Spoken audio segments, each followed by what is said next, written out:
What is going on, guys? What is going on, 27 Squad? Welcome back into another video. And today we are going to be talking about the recap for the Giants versus Rams game. And let me be honest with you guys. I am not that mad. I'm a little heartbroken at the end, but I am not that mad. 17-9, I would have wished we would score more than 9 points, a little upgrade from last week. But we definitely did well on defense, and phenomenal defense. Now, there are a lot of things we're going to have to talk about in this game. Obviously, let's start off with the first bit, and everybody's going to go off, "Tank for Trevor! I told you guys, Daniel Jones sucks!" You guys forget to realize who single-handedly led us down that field. Well, Wayne Gallman did a good job as well. Let's talk about Daniel Jones. That was inexcusable.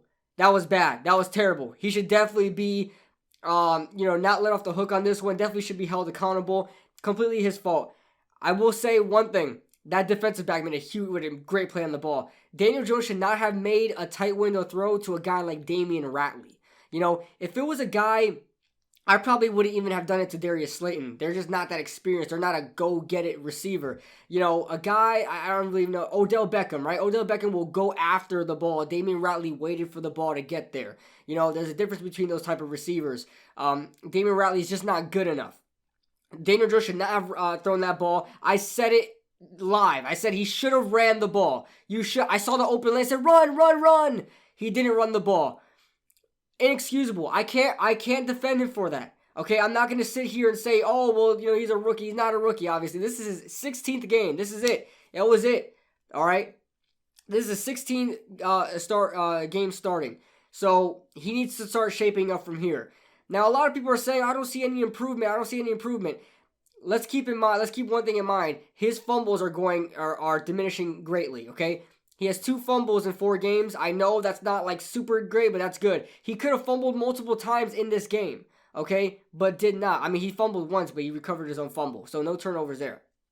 But there was one time I believe it was Aaron Donald that was getting said. Maybe it was Aaron Donald or not. Hit him, and then it almost came out of his hand. He was able to grab it with his other hand. That's improvement there. His throwing is improvement. The accuracy is improving, and the way his ball is spiraling. I mean, it's just beautiful. The way he throws the ball is beautiful. I definitely see a future with Daniel Jones, but one thing I can say is that he is a terrible red zone quarterback. That is not good from a franchise quarterback. And before anybody wants to correct me, I never said Daniel Jones is our franchise quarterback. Never said it. I said he needs to earn it. Just because you draft a guy 6th overall doesn't mean he's automatically your franchise guy. They have to earn it, So I still think Daniel Jones has to earn being that franchise quarterback, but I definitely think he's working his way up there. Some quarterbacks are going to take longer to develop than others. I'm not sitting here making excuses for him. I thought that was terrible, but I honestly cannot point out any more negatives than that play. Can you? I mean, maybe a missed throw here and there, maybe that fumble that he recovered early on in the game where it was knocked loose. Sure. But can you really fault the guy like he was the problem of the game in this game? Can you really say that? You can't. Because he had a really good game to what he was dealing with. I mean, the Rams defense played great. They were constantly forcing pressure. And Daniel Jones got the ball where he can. He was able to dump the ball off. He got the running game going. He led the team in rushing again. He's trying to do it all himself. And I think that's pretty much what he was trying to do when he got that ball intercepted. Same thing when he threw the ball to Darius Slayton, instead of throwing the ball underneath to Golden Tate on that 3rd down play. He should have, he threw it for Slayton. I can't blame him for it. He's trying to be the hero. He's trying to get his best player involved. He threw it a little too high. I'd rather him throw it too high than too low to get it intercepted. So I can't really complain too much of that play. Can you blame him for that? I guess you can. But in my honest opinion, that was inexcusable. That's terrible. I think it's more heartbreaking that we could have stayed competitive with a really good team. I think that's more heartbreaking to me. But we've shown so much progress here that I'm actually really happy.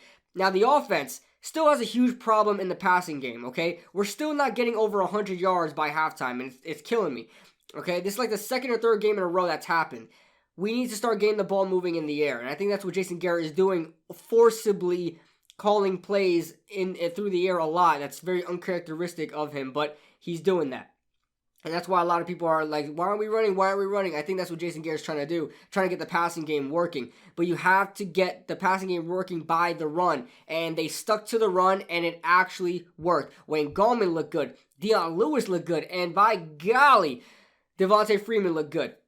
Okay, and then Daniel Jones, when he ran the ball, was good. So we have a decent running attack. Our running attack is getting a lot better. From last in the NFL, we could definitely work our way up, and that is improvement. I saw improvement from the defense and the offense. So I'm happy with this game. Of course, I'm not happy with the end. I'm still blaming Daniel Jones for that.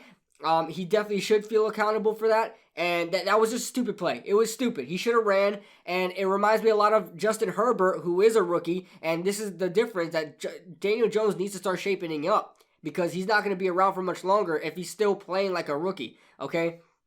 You've got Justin Herbert in his first career game had just about the same play on a third down. Just like that. But that was first down. But on a third down, Justin Herbert in his first game against Cincinnati, I think it was against Cincinnati. Who was it against?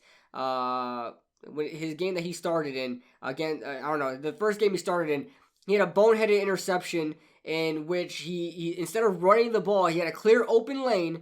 Instead of running the ball, he threw the ball downfield and it got intercepted. That's a rookie mistake. Daniel Jones should not be committing that 16 games in his career right now, should not be doing that. So hopefully in his 17th against the Dallas Cowboys, one of the worst defenses in the league, he's able to do something against that. Looking on to this game, the defense played great, but not a lot of the guys that I really thought were going to play great played great, right? Leonard Williams was all right, right? Actually, the front three were okay. I mean, Dalvin Tomlinson batted down a pass. Dexter Lawrence was okay, but he really didn't, become a force in that interior as much as other games. James Bradbury was kind of silent, but not in the good way.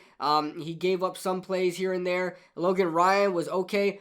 I thought the play calling from the defense was pretty bad. You guys, that Cooper Kupp touchdown was absolutely terrible. I mean, I'll try to break that down as much as I can without seeing the actual film and showing you guys.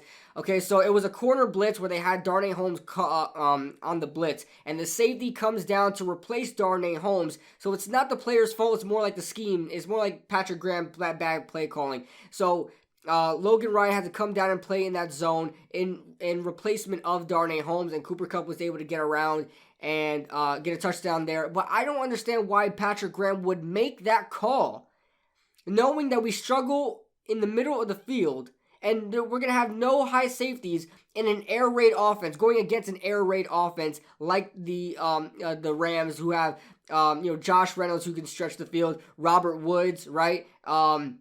And Cooper Kupp especially, and he's obviously scored the touchdown. And like a Tyler Higbee, who is an athletic tight end that can catch the ball up the middle. I don't understand why Patrick Graham made that call. That, in my opinion, was just almost just as bad as the Daniel Jones interception. You're just throwing the game away at that point. Daniel Jones threw the game away, right? And so did Patrick Graham there. So, if that doesn't happen, the Giants may be able to hold that team to a punt. And maybe we're looking at a 10-9 game still, and the Giants were in position to score a field goal instead of a touchdown. So just think about that for a second. I'm not sitting here and saying giving an excuse to Daniel Jones and kind of giving him a scapegoat. I'm just saying there are a lot of plays before that could have stopped the Rams, other than Daniel Jones having the game in his hands with a couple seconds left to go in the game. So that being said, I'm trying to think of anything else to really mention in this game. The run game, we're getting worse in the run game. We're not able to stop the run as well as we did in the first few games. The first two games, rather. The third and the fourth were terrible. Darrell Henderson was able to get off to a good start and get some crucial yards. Not a lot of yards, but some crucial yards. Malcolm Brown as well. Jared Goff was flustered throughout that game. The Giants did a really good job in coverage and, able to get pressure. But the run game seemed to be something that they could rely on very, very heavily. The Giants had 3 stops in a row before letting off that touchdown, which they could have probably had 4 stops in a row. The Giants' defense is thoroughly improving after a very, very bad performance against San Francisco. Looking on to the Dallas Cowboys, I think that this team is going to score some points. I don't know if we're going to get over like 24. I don't think so, but I honestly think we're going to get over 16 next week. My only thing is that this defense might give up a lot because when it comes to this, a passing offense, we can hold our own, but against multiple threats like CeeDee Lamb, Amari Cooper, Michael Gallup, even Cedric Wilson at fourth receiver, Boise State Bronco, that's going to be an issue. And Ezekiel Elliott able to, ground and pound up the middle is going to be an issue. Dak Prescott, I think we could be able to contain him. He's not going to be able to get out the pocket as much. I'm confident in this, pass rush against the offensive line of Dallas because it's not that good as it used to be.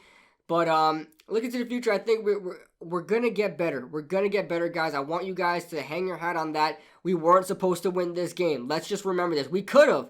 And that's something you should be mad about. We could have. You can blame Daniel Jones.